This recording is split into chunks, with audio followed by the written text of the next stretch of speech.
So I've had 2 days now to play around with this and get to learn how to use it a bit. Now remember I spoke about the aerial, where I had problems with the aerial, and I actually went into JCar the following morning, which was yesterday morning now, in real time as I'm filming right now, and I picked up an external aerial with a magnetic base on it for $50, and it's a 7 dB gain, specifically designed for 4G, and that's done the trick. So it's boosted the signal up quite considerably.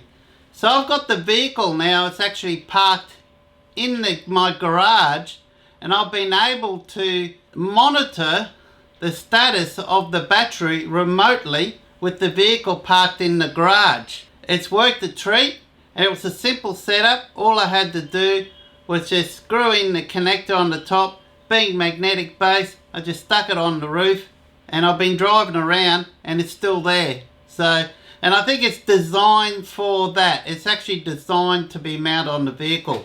So now that I've used this for 2 days, what do I think of it? Initially after 2 days, I think it's wonderful. I think it's great. So what we're going to do now is I'm going to show you this Victron portal, the software that you actually, well, it's not a software, you actually connect to their portal where all this information is uploaded to, which allows me to gain access to it anywhere in the world via my mobile phone or via computer. So I've got the computer all set up now and I've logged into it. So I'm going to do a screen capture and show you this as we go along. You can see the screen here now, and you can see the screen of me, so hello. Alright, now I'll try to interact with you as much as possible, but I've got to look at the screen as well. Now what you see here, when you first open the portal, is you'll come to the dashboard. So you can see the dashboard. Now the dashboard's basically got basic information. So I can see my battery is right now at 100% and it's on idle. So I've got my AC charger connected to it and it's on a float charge right now. So you can see it's on 100%. You can see I'm located in Bundaberg and the current weather in Bundaberg right now, beautiful warm 22 degrees, one of my favourite times of the year. And then we've got a basic historical data. So what you see here, if I move the mouse pointer around, and any point the mouse pointer that I move around, you can see that it changes to the hour figure. So what you see here, the blue line, that's your state of charge of the battery. So we're showing, this is over the last 2 days since I've installed it. So you can see I've installed it. Okay, so I've taken it off charge and you can see it's running overnight. And you can see it's slowly discharging overnight. I woke up in the morning and around about 10 o'clock in the morning I connected my solar panel. And you can see the yield from the solar panel. And by about 1 PM, 2 o'clock, that battery is fully charged with my solar panel. Now I also, between the hour of 10 AM and 11:30 AM, where I indicated right here, I was using my travel battery as well, and that's drawing at about 10 amps per hour.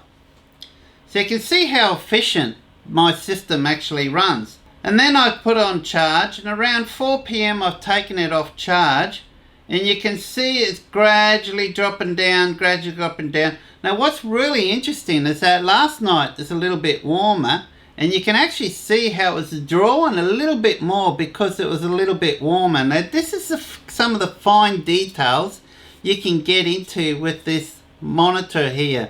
But this is nothing. You wait when I show you. I'm going to show you a lot more. You wait and I show you what else is on here. So you can see that by 8 o'clock it was down to about 86%. And then I put it on charge. And what I did is I put it on AC charge. And by 10 o'clock, couple hours, it was fully charged, and that's where it's been at since then. So I can select, now if you look over here, I can select the custom range. I can select the last 6 hours, so it'll give me the data of the last 6 hours. 2 days is over here, and we got 7 days and so on. So you can see that I can go back to this year, last year, and it saves all this information. So I can go back in a month prior and gain all this information. So let's go back, seeing that it's been running for 2 days, let's go back and put it back onto the 2 days. Now, if you look over here on the left, the next one on the list is advanced. And this is where we're starting to get into some real info here. So I'll click on advanced. Now, if you look here, you can see the battery state of charge over the last 2 days. Remember, I got selected over the last 2 days. So you can see how when I first connected it, and you can see how on average every 15 minutes it's recording the data here, and you can see how much it's gradually going down. So let me just scroll this up a bit. But what's interesting here is you see there's a lot of graphs here. If I scroll down, you'll see more graphs here. But what's interesting here, it's also got this battery voltage and current, and your battery temperature as well. So as I move this along, you can see that it corresponds with each graph, and it shows you the point of time. So when I move to, say, 2059, so it's 2200, you can see over here it's at the same time. And I can see what the temperature is at the point of time. I can see what the state of charge is. I can also see the battery voltage and current, what it's doing. So this is an interesting one. This one here that I'm circling here right now. Okay, this is interesting. Now we can increase the size of this as well. So it's simple as that. So you can see when I first started connecting it, and I let it, and you can see the battery. You see all the data here overnight. So the yellow is your current, and you can see the voltage, and the lowest the voltage got down to, what was it? 12.52 is the lowest it's got down to. And then this is when you can see it's got down lower here, 12.38.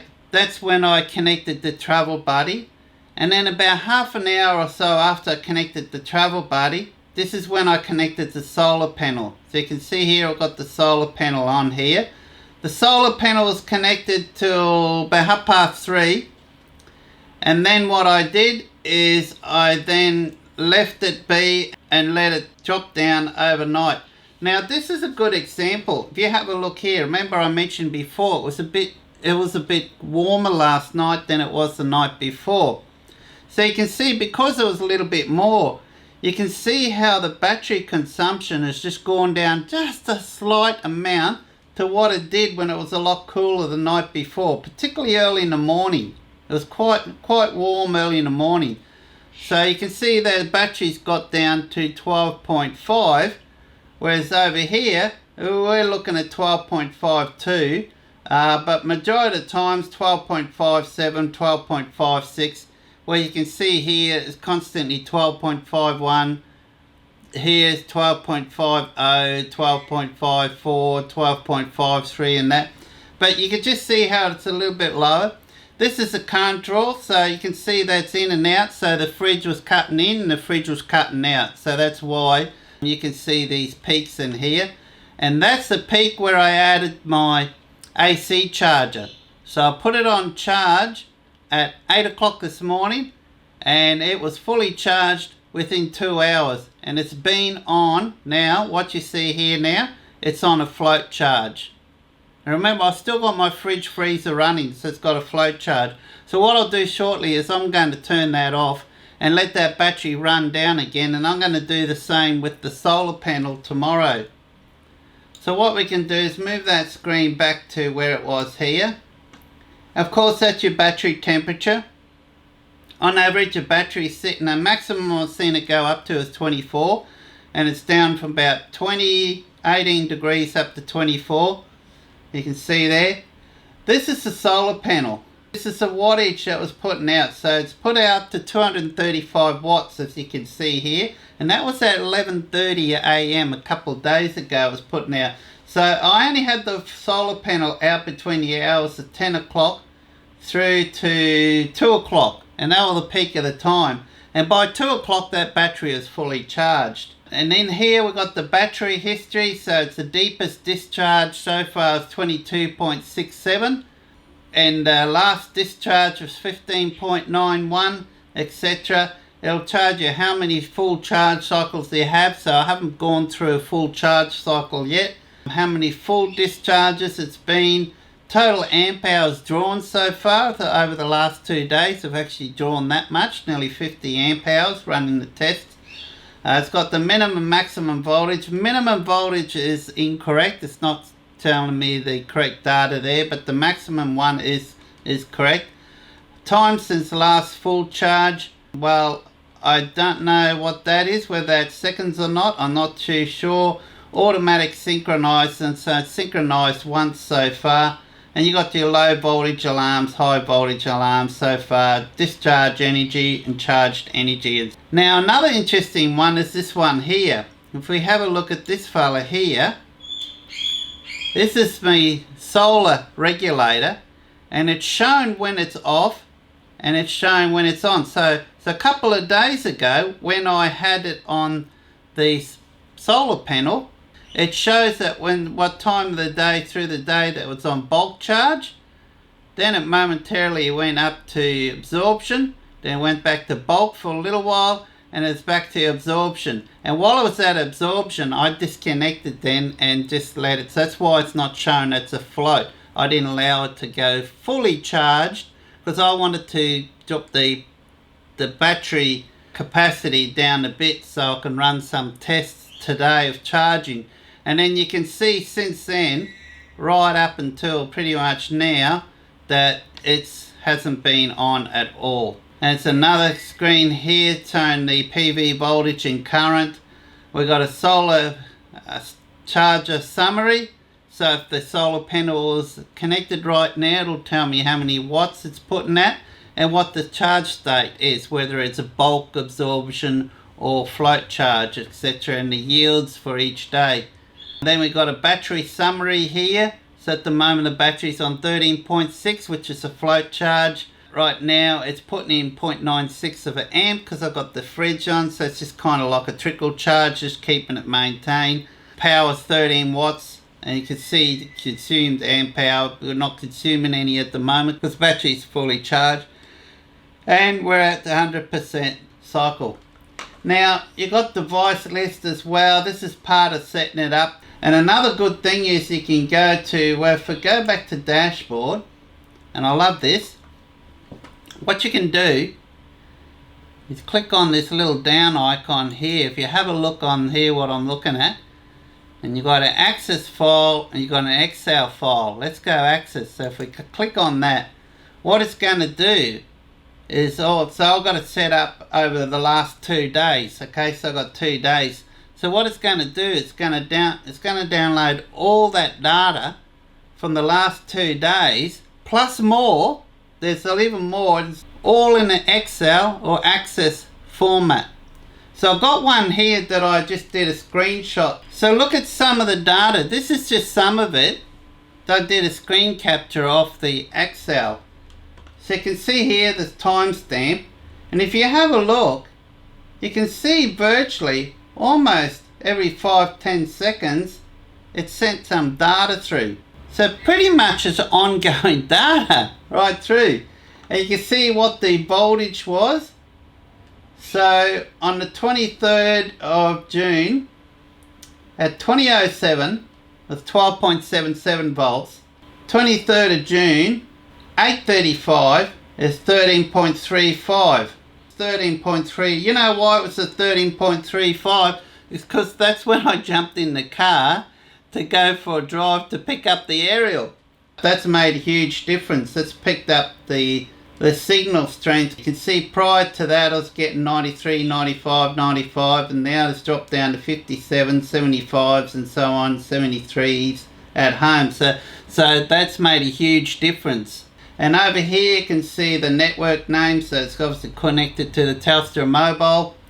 You got your battery voltage here as well, okay, so it shows the battery voltage from a different monitor, your battery current, so what it was drawn at that point of time. Where it's got a minus, that's mean it's discharging. And where it's got no pluses, that means it's been charging. So you got your battery temperature range, you got your consumed amp hours, and you got your battery monitor state of charge. You can see here your deepest discharge, your last discharge, and you got your solar charger. You can see the voltages is coming through to the charger, to the battery of the solar charger. You can see the solar current, so up to 17.8. That's right, 17.8. So remember, I'm using a high voltage solar blanket from Safari. It's something around 55, 60 volts. And it's 250 watts. And I'm getting nearly 18 amps coming through there. Tells you what it's doing. Bulk charge. And you can see here by this time it's got to absorption charge. Your state of charge here. And over here it tells you whether it's charging, discharging, or if it's idle. So that's part of the now let's go to another screen I've got here.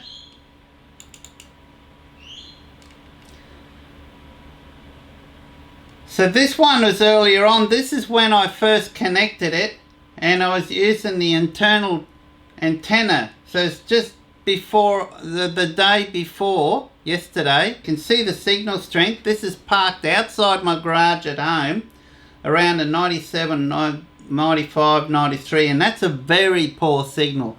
So by getting that external antenna that was only $50 from JCar, that boosted up to about -70 here where I am. And remember, I only got one bar. I only got one Telstra bar here. So I go in town. When I was uptown, I connected up, and it was around about 50. -50, -53. So that's the difference it makes. And that's a very strong signal.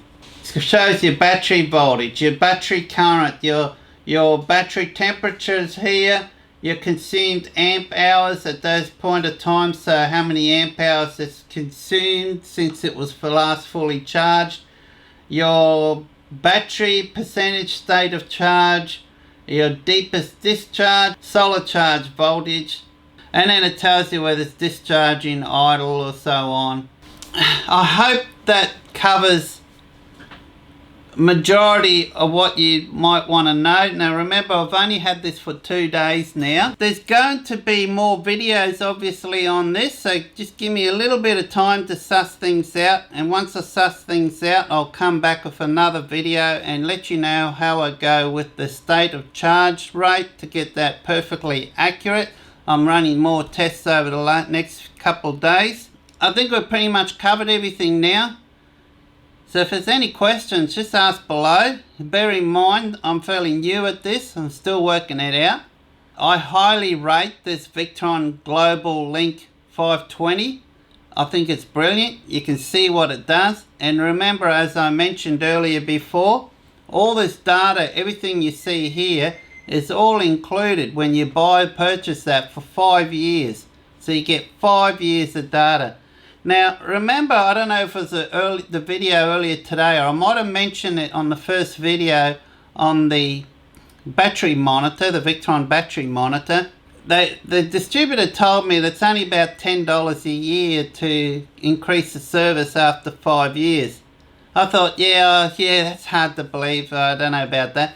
But I actually went and checked, and now it goes through a company called INC3 or something like that. I don't know how you pronounce it. And I think they're a British company because it's in pounds or whatever. And they're the ones that providing this service with the SIM card included.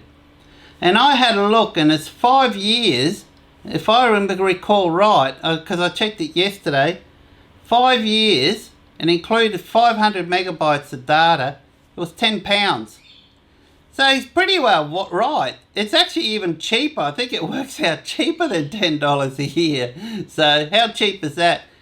And in 5 years, all you got to do, go onto their site and just pay another £10. Probably by then it'll probably be £20. And then purchase for another 5 years, and you keep going with the data for 5 years. So it's not an ongoing fee, which is brilliant. So it's very cheap. And you can see it's got quite a fair bit of information here. So this is going to be brilliant. And don't forget, I can access this anywhere in the world. As long as I've got internet provider at both ends, as long as my vehicle is within mobile phone coverage of 4G, and as long as I've got internet access anywhere in the world, all this data that you've seen here, I can access all this remotely. And I think that's a big thing. So you guys with yachts that are, that you store at the marina or wherever, you can remotely monitor your battery system anywhere in the world, and you can even set it up so if the worst thing happens and you got a leak on the boat and the bilge comes on, you'll get notified by email that the bilge has come on, and then you could jump on the phone and ring the marina, hey, can you go check my boat, or a mate of yours or somewhere that's nearby where the boat is. So that's where this thing's going to come really handy. But not just them, it's for us forward drivers and campers as well. I think it's a top product, this. Like I said, it's only just recently been introduced in Australia. I love it. I love gadgets like this. And I'm going to have a lot of fun with this. With all the data, it's going to make it so much easier for me when I run tests on consumptions on certain times of the day and so on with the fridges and lights and so on. How great that's going to be with all my reviews and that. I can go on there and tell you exactly how many amps it consumes, at different temperatures, different compared to winter and summer. Like I can go back to summer and see what the fridge draws and go back to winter, see what the fridge draws. I can put the fridge cover back on the fridge and see if there's any difference without it. And they're all videos that I'm going to be doing coming up soon. And I got the perfect way to get the accurate data for all that. So I'm really happy with it. So guys, thanks for watching. If you like this video, please put a like. Please subscribe. I know I've asked quite a few times, but there's so many of you guys watching that haven't subscribed. It really helps my channel a lot if you subscribe. So there's a bit of money invested in going into this filming and so on, the camera gear and that. And it'll be really nice to get some of it back. And if I can get a little bit more, I can get more gear to do some reviews for you guys. So if you guys have any suggestions, maybe you've got a suggestion, I'd like you to review this product. Well, let me know and I'll see if I can get it. If it's not too expensive, or if I got the subscribers, then what I make back on the royalty on the ads, I can put it back into purchasing these products for my reviews. And I'm sure that'll help you guys, because I thoroughly go over like a toothpick everything of a product, and I'm always honest, very honest. So keep that in mind, guys. So take care, look after yourself, be kind to everyone, and thanks for watching, Cheers.